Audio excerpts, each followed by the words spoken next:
এবার মালদায় খাদ্য সুরক্ষা নিশ্চিত করতে খোদ অভিযানে নামলেন মালদার জেলা শাসক রাজেনবীর সিং কাপুর। বৃহস্পতিবার তিনি খাদ্য সুরক্ষা দপ্তরের আধিকারিকদের নিয়ে অভিযান চালালেন মালদা শহরের রবীন্দ্র অ্যাভিনিউ এলাকার এক নামী রেস্তোরাঁয়।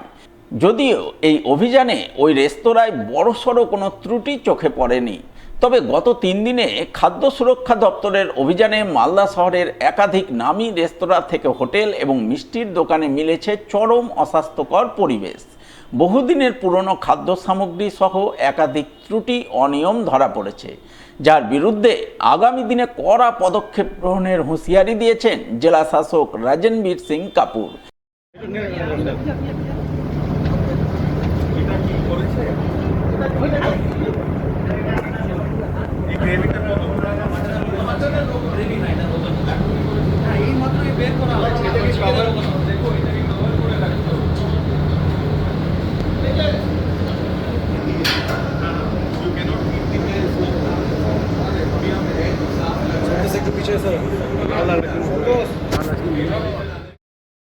Food safety is a big priority of the government and everyone should eat clean food.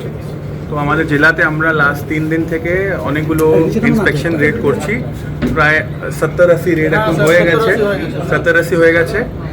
অনেক রেডতে আমাদের সব অফিসারটা ছিল। আজকে আমি এখানে এসেছিলাম, অনেকগুলো রকম কমপ্লেন পাচ্ছি। আমি জয়েন্টগুলোর নাম বলবো না, কিন্তু দেখলাম অনেকগুলো জায়গাতে মিষ্টিতে আর্টিফিশিয়াল কালার দেওয়া হয়েছে। আপনাকে বলবে কেসর রাজভোগ, কিন্তু কেসর ওর মধ্যে নয়, ওর মধ্যে কেসরের কালার আছে। বিরিয়ানিতে আমরা দেখলাম পুরানো কালার আছে, পুরানো চাল আছে। একটা আমরা ভালো নামি রেস্টুরেন্টে দেখলাম মাছটা পুরানো আছে, 20 দিনের পুরানো মাছ, 3 বছরের পুরানো খেজুর। আপনি ভাবুন, আপনি আপনার বাচ্চাকে নিয়ে গেলেন, ওকে আইসক্রিম খাওয়াচ্ছেন, ওর মধ্যে 3 বছরের পুরানো খেজুর যদি দিয়ে দেয়, পরে বাচ্চা ডায়রিয়া হয়ে যাবে। আপনি ভাববেন জল থেকে হলো বা অন্য কিছু হলো, আপনি জানবেনই না। অ্যান্ড ভালো ভালো হোটেল যেখানে বেশি দাম আছে, ভালো ডেকোরেশন আছে, ওখানেও হচ্ছে। অনেক জায়গাতে আমরা দেখলাম এক্সপায়ার্ড মশালা ছিল, মানে ওটা অলরেডি এক্সপায়ার হয়ে গেছে, মশালাটা ইউজ হচ্ছে। কিছু রেস্টুরেন্টে আমরা দেখলাম कि सब्जीগুলো কেটে খোলা রাখা আছে, ওর মধ্যে পোকা আছে, मक्खी है, खुला पड़ा हुआ है। So it is so disgusting कि आप उसको देख के बाहर खाना ही नहीं खा पाओगे। স্যার আজকে আমরা দেখলাম এখানে করিম এসেছি, এনাদের ওভারঅল ভালোই আছে, ক্লিনই আছে, কিন্তু কিছু কিছু ইমপ্রুভমেন্টের স্কোপ আছে। আমরা বলে দিলাম ওপেন ড্রেন আছে, ওটাকে বন্ধ করাতে হবে। মিটগুলো খোলা আছে, মিটগুলোর কোয়ালিটি খারাপ নেই, কিন্তু খোলা পড়ে আছে। খোলা কেন?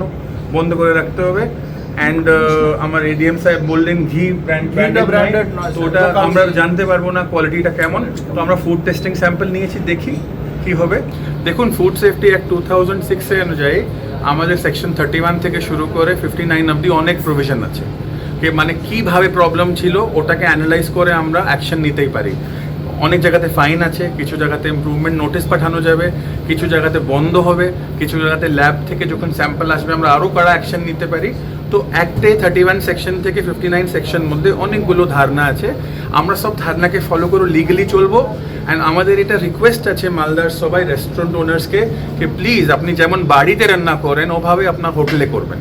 আপনি বাড়িতে তো এত পরিষ্কার কিচেন রাখছেন, কিন্তু হোটেলে দেখছি আপনি কেয়ারলেসনেস করছেন, এটা প্লিজ করবেন না। খুবই ভালো, খুবই দরকার। এরকম মানে বাজে খাওয়ার, বাজে রেপুটেশন আমাদের স্বাস্থ্যের জন্য তো খুবই ক্ষতিকর। আমরাও নিশ্চিন্তভাবে বাচ্চা নিয়ে আসতে পারছি, খেতে পাচ্ছি, এটা খুব দরকার ছিল।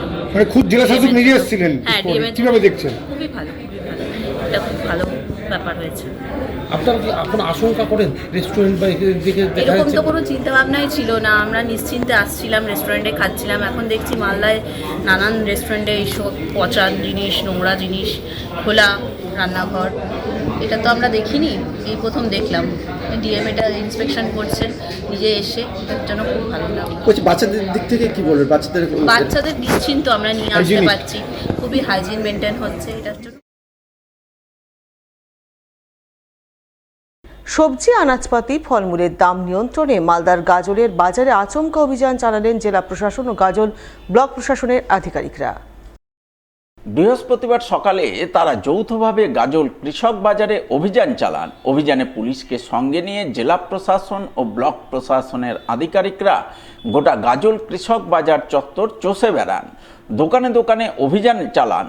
সবজি আনাজপাতি ফলমূল অতিরিক্ত দামে বিক্রি করা হচ্ছে নাকি সঠিক দামে বিক্রি হচ্ছে তা খতিয়ে দেখেন। কোনো সবজি আনাজপাতি বা ফলমূল অতিরিক্ত দামে বিক্রি করা হলে তার কারণ জানতে চান। সেই সঙ্গে সমস্ত জিনিসপত্র কেনাবেচায় যথাযথ রসিদ ব্যবহার, বিল আদান প্রদান সহ দোকানে দোকানে জিনিসপত্রের দাম লেখার ডিসপ্লে বোর্ড ঝোলানোর নির্দেশ দেন। নচেত আইনানুগ ব্যবস্থা গ্রহণ সহ প্রয়োজনে দোকান সিল করে দেওয়ার হুঁশিয়ারি দেন আধিকারিকরা। রসিদ ছাড়া যদি মাল বেরোয় এরপর থেকে মাল গাড়ি কিন্তু ভেতরে ঢুকবে না।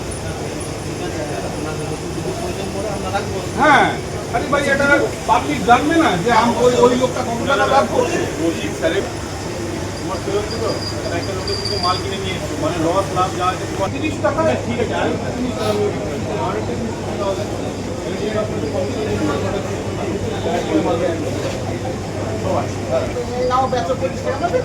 আপনাদের এই মালগুলো তো কোনো ভ্যালুই নেই, তো ভ্যালু নেই। আপনি জানেন না, 30 টাকা চেষ্টা করলাম।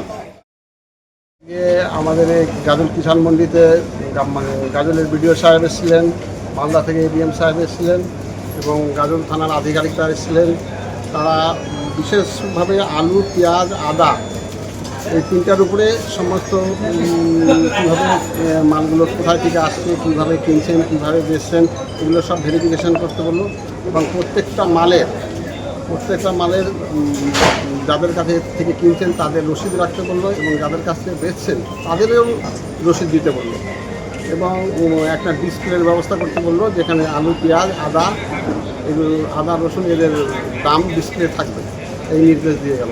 এতদিন ধরে কি না, ডিসপ্লের ব্যবস্থা ছিল না, তো স্লিপ দেওয়ার ব্যবস্থা ছিল, কিন্তু কার্বন ব্যবস্থা ছিল না। এখন বলছে কার্বনও রাখতে হবে তোমাদের।